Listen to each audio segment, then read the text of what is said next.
to watch the way it has been, used to divide people. And again, we talk about the whole purpose of unDivided, to reject false narratives meant to divide us. And this is one of the examples of that. So first, there was just some really salacious, unfortunate reporting on it, besides the whole division thing. News Nation, for instance, which is supposed to be a better alternative, I thought, to cable news. They were running this little ticker in the corner of their screen, a countdown clock. It said, air runs out, in, and it had a countdown clock. Can you imagine if these are your friends or family members, and you're watching the news and they got a countdown clock for when they're going to run out of air and die? What is wrong with you, News Nation? That's insane to me. I mean, no respect or regard for people. Awful.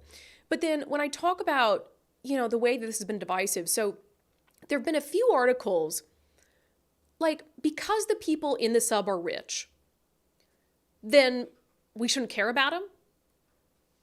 And, for instance, the New Republic got just obliterated online, thankfully, for this tweet.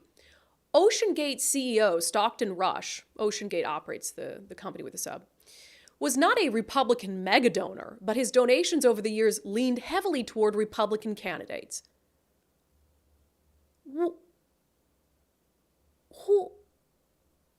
Who cares? What does that have to do with anything? What does that have to do with the 5 people lost somewhere in the ocean? That is the definition of being a horrible, awful human being. I mean, I'm trying to put myself in the mindset of an editor or a reporter saying, hey, let's do a story on the political leanings of the founder of OceanGate while they're looking for these people. You guys are sick. That is some really sick and divisive stuff. As if the company's owned by a Republican, then these people deserve to die. What the hell is wrong with you? That's insane. And there were more. So I don't know if you guys heard about it. There was this story involving a boat full of migrants. And the woke element of the media is like, oh, there's so much coverage for this submarine and nobody cares about the migrants who died and the migrant tragedy. One of the articles was from the Associated Press. This tweet, the wealth of the sub-passengers also contrasted with the desperation that pushed hundreds of migrants to leave their homes and try to reach Italy by boat last week.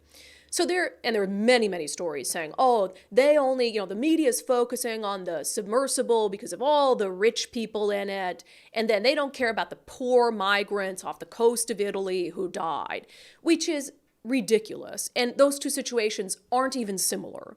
And yes, when you're talking about a submersible submarine that is diving down to the depths of the ocean to look at the most famous shipwreck in history, yeah, there's going to be some intrigue there at a higher level. And you're talking about an ongoing active situation. I would also remind the Associated Press that there have been many a story of rescue that has been focused on around the clock by news media that didn't have to do with wealthy billionaires in a submarine. Do I need to remind you of the Thai cave rescue and the fact that how many movies and documentaries and series were done about the search for 12 poor Thai boys in a cave? So just the facts don't bear out that argument that people don't care when an impoverished person is in need of rescue. Because there are plenty of examples of not only Hollywood, but the media focusing on the rescue of miners, for instance, the rescue of people from rubble of collapsed buildings. This submersible is not the first time the media has been obsessed with a search and rescue effort. You're just trying to divide people. You're trying to create new ways to divide people. And that's why corporate media is absolutely failing, because you do things like that. It's so disappointing to see that.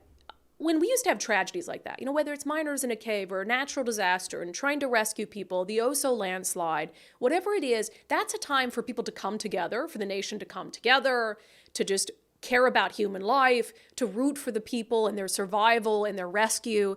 But is this what we've become? Deeming who's worthy of rescue based on their socioeconomic status, based on their race, doing countdown clocks for when someone might die, might run out of air. It's sick stuff. It's sick stuff.